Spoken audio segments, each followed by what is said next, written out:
Welcome to Business Awake Executive Cases. In this space, we move beyond the mechanical fallacy. We don't analyze companies as machines, we dissect them as living organisms. Twice a month, we audit a current business case through Kuntai's coherence framework. We look for the biological alignment between strategy, brand, and execution. If the brain and the limbs aren't in sync, the organism fails. Then, every following week, we return with a biological solution, a blueprint to restore coherence and drive evolution. Stop managing parts, start living life. Enjoy today's case, and let's look at the pulse. Welcome to today's deep dive. If you are listening to this right now, chances are you lead a team, you're building a company, or you regularly have to make those really high-stakes strategic decisions under immense pressure. Yeah, and if you sit in that leadership chair, whether you're a founder, a CEO, or an executive, today's conversation is engineered specifically for you. Exactly, because we have our hands on a remarkably revealing piece of source material today. We do. It's a February 2026 Kuntai case study. It's titled The Algorithmic Guillotine. That's a brutal title. It really is. And it focuses on a massive, almost unprecedented corporate transformation happening right now at Amazon. Yep. We're going to use this document to do a complete strategic teardown. We want to give you a rare diagnostic look into the anatomy of a massive corporate pivot. And more importantly, I think, where that pivot starts to break down. Right. Which brings us to our mission for today's deep dive. We are unpacking what happens when a company's technological ambitions drastically outpace its organizational capacity to execute them. That is the perfect way to frame it. 'Cause the stakes here, they really couldn't be higher. No. And the lessons apply far beyond big tech. We're not just looking at a balance sheet or dissecting a quarterly earnings report today. Right. We're looking at the fundamental architecture of how a colossal organization makes decisions when its back is against the wall and the clock is ticking. Okay, let's unpack this, because the raw numbers we're dealing with from the case study are absolutely staggering. They're hard to even comprehend. Yeah, we really need to set the stage here. So as of early 2026, Amazon has committed $200 billion to artificial intelligence infrastructure. Wow. Yeah, that is not a typo. $200 billion. It's their biggest capital bet in the company's entire history. Right. But at the exact same time they were writing those massive checks, they slashed 30,000 corporate jobs in just 5 months. 30,000. Yeah, we're talking 14,000 people let go in October 2025, and then another 16,000 in a single day. It's just brutal. What? January 28, 2026. And the kicker, those 16,000 people were let go via automated emails. Yeah, the algorithmic guillotine. Exactly. Oh, and just to put a bow on this massive pivot, they also permanently shut down 72 automated Amazon Go and Fresh stores. They essentially abandoned that whole original vision for automated physical retail. Right. Just completely wiped it out. It's a phenomenal amount of whiplash for any organization to absorb, no matter how large. Yeah, totally. And if we look at this through the lens of a CEO or a founder, the immediate takeaway is how the market reacted to this turbulence. Which you'd think would be positive, right? You would assume that. You might assume that a massive commitment to AI combined with aggressive corporate cost-cutting would have Wall Street popping champagne. Right. They usually love that stuff. Exactly. But that isn't what happened. Yeah. The market did not reward this massive AI pivot. No. In fact, Amazon stock dropped 10% in February. 10%. Yeah. The market looked at this combination of events, and they saw structural risk, not some virtuous transformation. Right. They saw a company that might be losing its grip on the steering wheel.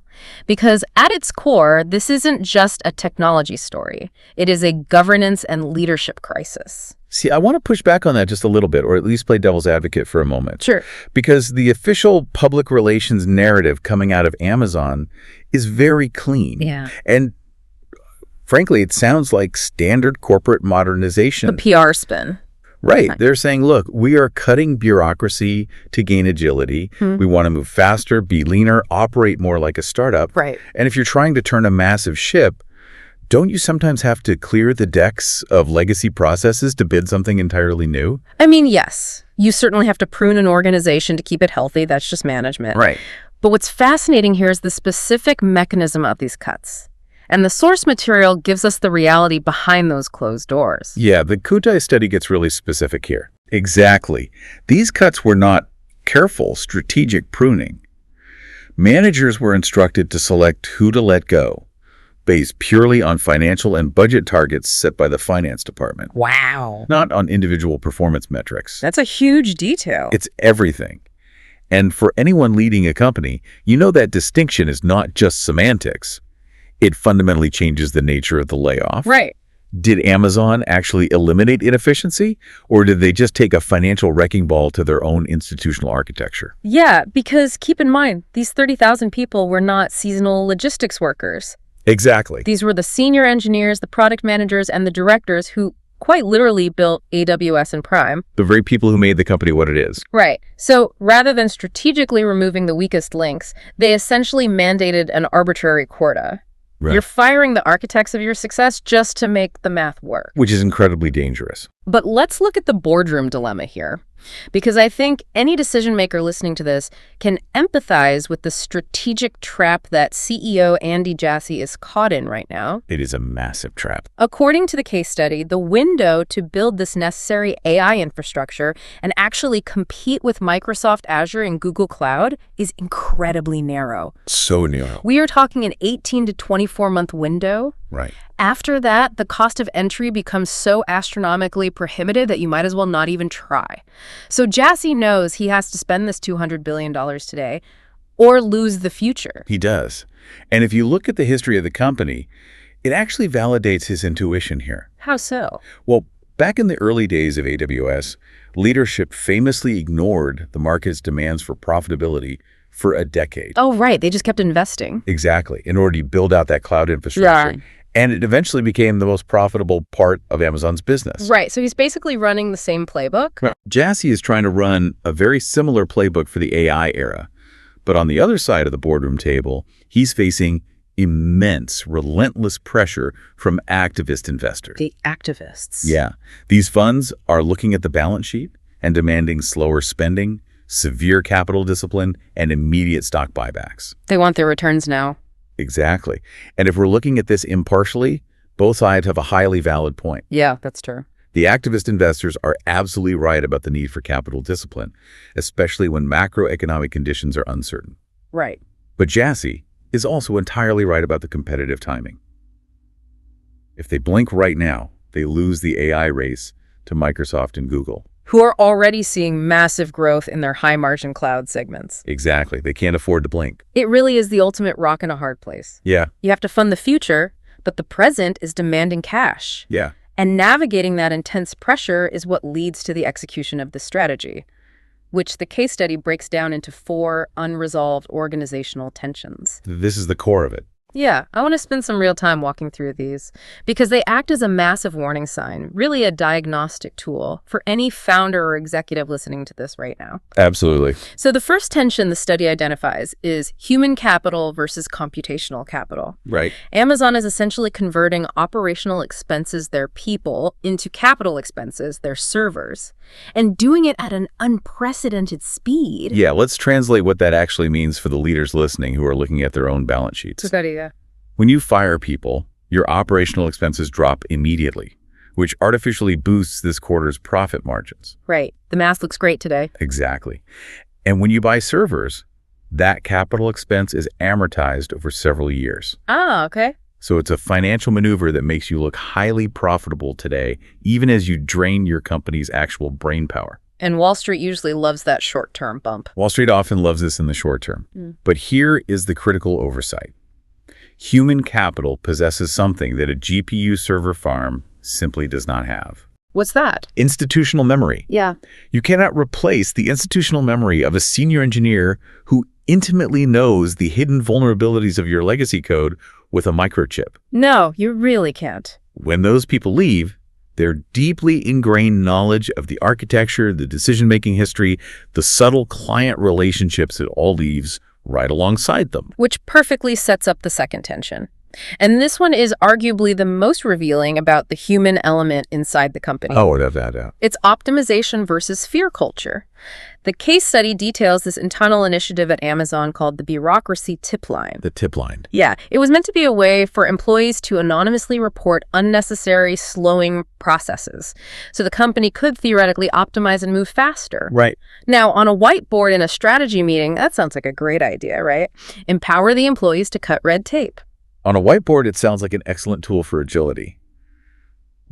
But you have to contextualize the human element here. In practice, especially when paired with automated mass layoffs, it created the exact opposite effect. It just freaked everyone out. It created a paralyzing culture of fear. I mean, imagine you're a mid-level product manager at Amazon. Yeah. You just watched 16,000 of your colleagues get fired by a bot on a Tuesday. Right. Now, human resources want you to use a tip line to report inefficiencies. Yeah, no thanks. Exactly. Are you going to take a bold risk on a new AI product? Are you going to suggest a radical new workflow? Absolutely not. No. You are going to keep your head down and focus entirely on survival. Just try not to be noticed. Exactly. When a company wants the agility of a startup, but introduces mechanisms that make employees feel like their livelihood is constantly under surveillance, nobody innovates. No. Innovation requires psychological safety to fail. That's such a great point. Amazon inadvertently created the psychology of a company in severe contraction, where the primary goal of every remaining employee is simply to avoid drawing attention to themselves. That is such a vital point for anyone managing a team. You cannot terrorize your workforce into being innovative. You really can't. And that massive gap between what the company says and what it does brings us to the third tension, institutional coherence. Right. The stated public vision of Amazon is to be, quote, Earth's best employer. Right, that's their guiding principle. That is their guiding principle. Okay. But then you turn around and fire 30,000 people in 5 months to hit arbitrary budget targets, completely irrespective of their actual performance. Yeah. That is a massive, glaring disconnect. It's a profound strategic incoherence. And we need to be clear that this isn't just a public relations problem. It is a critical retention problem. How so? Well, when the stated values of a company completely detach from its operational reality, your highest performers, the ones with the most options in the job market, they head for the exits. Right, because they can get a job anywhere. Exactly. They don't just stick around and complain. They leave. It generates a churn of elite, senior talent that no recruiting department can possibly replace, especially not at the speed required to execute a complex $200 billion technological pivot. Yeah, you're losing the exact people you need the most. Precisely. And the fourth tension really summarizes the board's underlying struggle that we talked about earlier. Short-term versus the strategic window. The eternal battle. It really is. It's the battle of looking good on a quarterly earnings report versus actually positioning the company to win the next decade of computing. Right. And the mechanics of this are brutal. Activist investors want to see free cash flow right now. Today. But training a large language model requires massive sunk cost research and development before a single dollar of revenue is ever generated. Yeah. You are trying to serve two completely opposed masters, and in doing so, you risk failing both. Exactly. You're trying to satisfy the day traders while building a decades-long infrastructure play. Right. Which brings us to how we actually measure the tangible damage of failing to manage these four tensions. Yeah, because the case study actually quantifies this. It does, because we aren't just guessing about the impact here. The source material provides a very specific, actionable framework for diagnosing this exact problem. Here's where it gets really interesting. Yeah. The Kuntai methodology introduces this diagnostic tool called the Org Codex score. And it evaluates a company's real capacity to execute under pressure. Right. It's an organizational coherence formula, and it grades Amazon across 3 specific variables on a scale of 1 to 10. Okay. First is coherence, which represents strategic clarity. They scored Amazon a 4 out of 10. A 4. Yeah, noting that their massive capital allocation proves their direction, but their internal execution completely contradicts it. Makes sense. Second is memory, which is institutional memory and talent retention. They scored a 3 out of 10 due to the massive brain drain of senior talent. Only 3. And finally, tone the internal cultural climate, also a 3 out of 10, reflecting a culture driven by fear and financial discipline rather than cohesion and innovation. Now, if you are a leader Evaluating your own organization, you might look at those numbers, 4, a 3, and a 3, and think, okay, out of a maximum of 30, they scored a 10. Right, 33%. 33%. That's bad, but maybe survivable. Right. But that is not how the Org Codex formula works. Yeah. And this is the crucial analytical insight. Yeah. The formula dictates that value equals coherence multiplied by memory, multiplied by tone. Multiplied. It's a multiplier, not an additive sum. Wow. In an additive model, sure, Amazon scores a 10 out of 30. But in a multiplier model, 4 times 3 times 3, they score a dismal 36 out of a possible 1,000. Oh, wow. Or, scaled down to a percentage, a 36 out of 100. A 36 out of 100. That is a failing grade by any metric you choose to use. Completely failing. But let's break down the mechanics of that. Why a multiplier? Why does one low score in this framework drag the whole thing down so exponentially? Because in a complex system, a critically low variable completely suppresses the value of the others. Let's make this actionable for the listeners. If you're a founder, look at your own company's tone. If your tone is effectively a 0 because your team is terrified of impending layoffs, it absolutely does not matter if your strategic coherence is a perfect 10. Because 10 times 0 is 0. 10 times 0 is 0. A low score in institutional memory or a fearful cultural tone completely neutralizes whatever strategic brilliance you might have at the top. Yeah. The case study has this brilliant defining statement on this dynamic. To paraphrase, computational infrastructure scales power, but institutional memory scales judgment. I love that.